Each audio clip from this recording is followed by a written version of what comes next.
The rehearsal dinner was everything my sister Rachel had dreamed of. The private room at Bellmont Estate, floor-to-ceiling windows overlooking the gardens, white roses cascading from crystal vases on every table.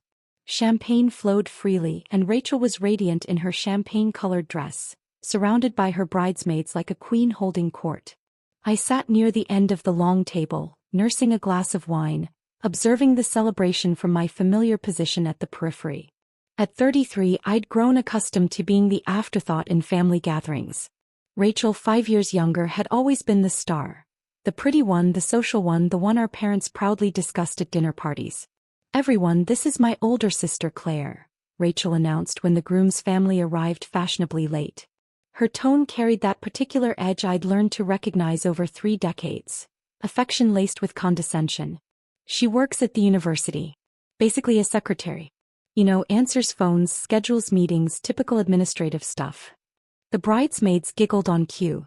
Amber, Rachel's maid of honor and college roommate, added with exaggerated sympathy, "At least it's steady work, right? Benefits are probably good." "Exactly." Rachel beamed, squeezing her fiancé James's hand. "Claire's just never been ambitious like some of us. She's been in the same position at Westfield for 5 years now." She looked at me for confirmation, not really expecting an answer. My mother smiled, that tight, apologetic smile she'd perfected whenever my career came up in conversation. My father focused intently on his salad, saying nothing. Neither corrected Rachel's assessment. Why would they? They'd believed the same thing for years. "Must be nice having such a stable job," another bridesmaid ventured, her voice dripping with the kind of pity reserved for people who'd given up on their dreams. Rachel laughed, a bright tinkling sound. "Right. I mean, someone has to do the grunt work at universities. Claire's just not cut out for the corporate world like I am. I'm a senior marketing director now, youngest in my company's history." She paused for effect, waiting for the impressed murmurs. "But we can't all climb the ladder.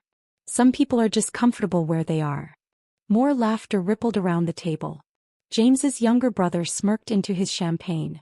My parents remained silent, which somehow hurt more than Rachel's casual dismissal. Then Dr. Patricia Hartman, James's mother, leaned forward. She was in her late 50s, elegant in a navy dress, with sharp, intelligent eyes behind wire-rimmed glasses.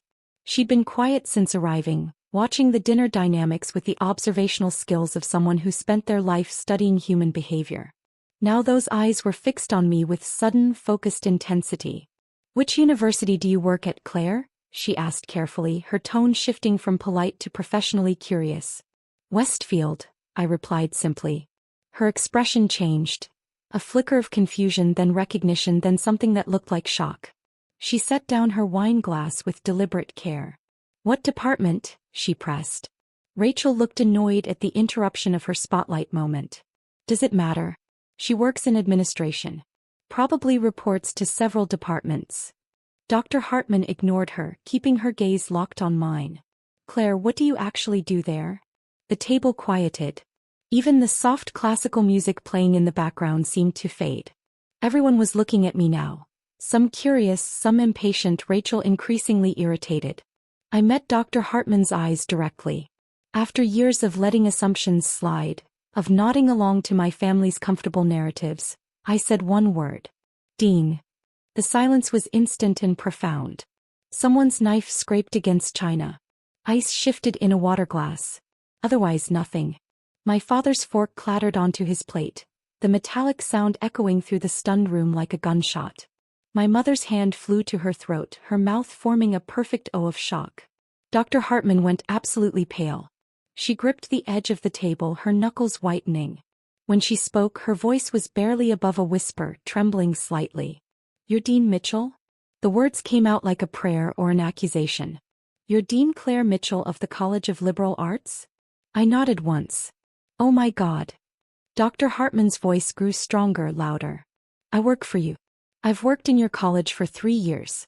You approved my sabbatical last semester to finish my book. You championed my tenure review when the committee was split. You personally wrote one of my recommendation letters." Rachel's champagne glass slipped from her fingers, the pale liquid splashing across the pristine white tablecloth in a spreading stain. No one moved to stop it. "Wait," my mother stammered, finding her voice. Dean? You're a dean? An actual dean? When did this happen? How did we not? 5 years ago, I said quietly, my voice steady despite my racing heart. I was appointed when I was 28. I told you. At Thanksgiving dinner when I said I'd been offered the position. You thought I said I was working for the dean's office. I clarified. Twice. You were talking about Rachel's promotion and didn't hear me. The color had completely drained from my father's face. But you're so young. Deans are usually. She's the youngest dean in Westfield's 150-year history, Dr. Hartman said, her voice gaining strength as the shock wore off and professional respect took over. Dean Mitchell has brought in over $15 million in research grants. She restructured the entire humanities department, doubled enrollment in declining programs, and created need-based scholarship programs that have changed hundreds of students' lives. Rachel sat frozen, her mouth opening and closing soundlessly. Her bridesmaids had gone completely silent, their earlier smugness evaporated like morning fog. You revolutionized our academic advising system, Dr. Hartman continued, addressing the table now like she was giving a lecture. You personally mentor junior faculty members. You've published extensively on higher education reform. Last month you gave the keynote address at the National Higher Education Leadership Conference in Chicago. My father's wine glass trembled in his hand. You gave a keynote address? It was published in the Chronicle of Higher Education, Dr. Hartman said. Front page feature. Reimagining Liberal Arts Education for the 21st Century. I assigned it to my graduate seminar. It's brilliant. James, who'd been silent through all of this, turned to Rachel with an expression caught between confusion and concern. You told me your sister was an administrative assistant. I thought. Rachel's voice cracked. Tears began forming in her eyes, threatening her carefully applied makeup. She never corrected me. She just let us all believe. I tried, I said evenly. Multiple times over 5 years. At Thanksgiving when I was appointed.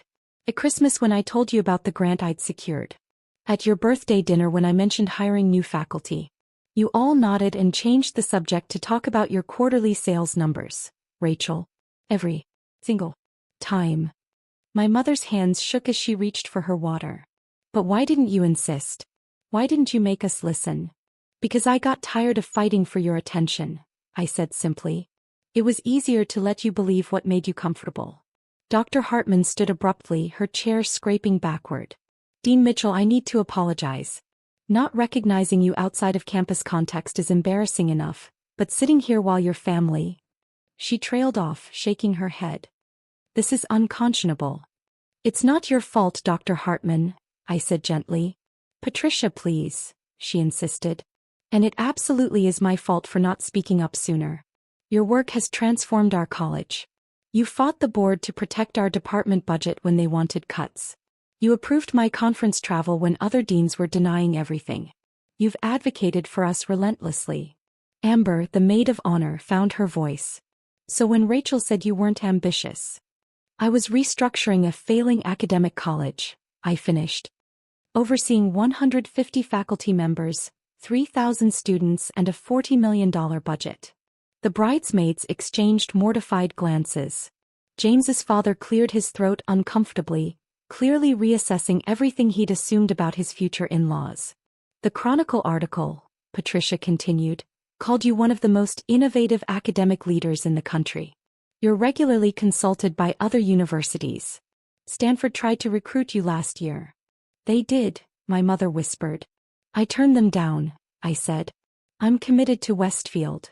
Rachel's tears were flowing freely now, black mascara creating dark tracks down her cheeks. Her perfect rehearsal dinner was dissolving around her. Claire, I'm so sorry. I didn't know. I didn't realize. You didn't ask, I said gently but firmly. None of you asked. Not once in 5 years. I stood, gathering my clutch from the table. The room remained silent except for Rachel's quiet sobbing. Dean Mitchell, Patricia stood as well. Please stay.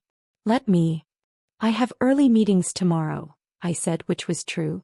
The provost wanted to discuss the capital campaign before the board meeting. Congratulations on your wedding, Rachel. I hope it's everything you've dreamed of. Claire, please. My father finally spoke, his voice hoarse. Don't leave like this. We need to talk. We need to understand. There's nothing to understand, Dad, I said, my voice catching slightly despite my best efforts. You believed what was convenient. What fit your narrative about both your daughters. I stopped fighting it because it was exhausting being invisible in my own family. Patricia moved toward me. Dean Mitchell, Claire, would you allow me to walk you out? That's kind, I said. But unnecessary. It's not unnecessary, she said firmly. It's the least I can do.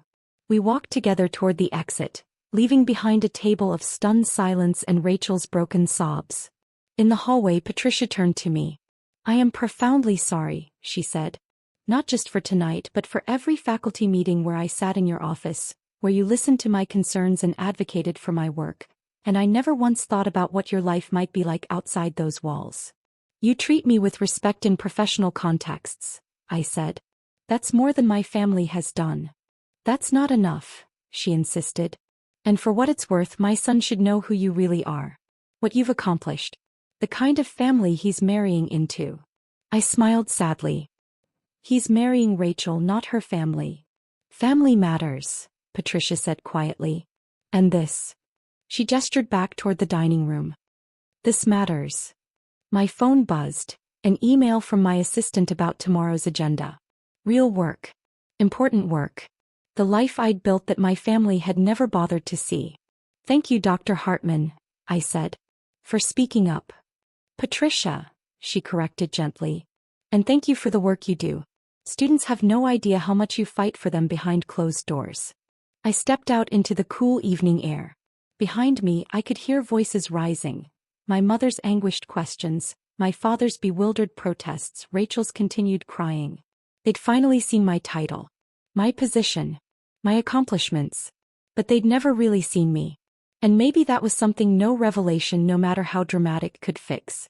I got in my car and drove home to my quiet apartment where my actual life waited, the one filled with faculty meetings and budget proposals and student success stories. The one where I mattered, where my work changed lives, where I was seen and valued for exactly who I was. Some people see titles. Others see family. Very few manage to see both. My family had finally seen my title. But I was done waiting for them to see me.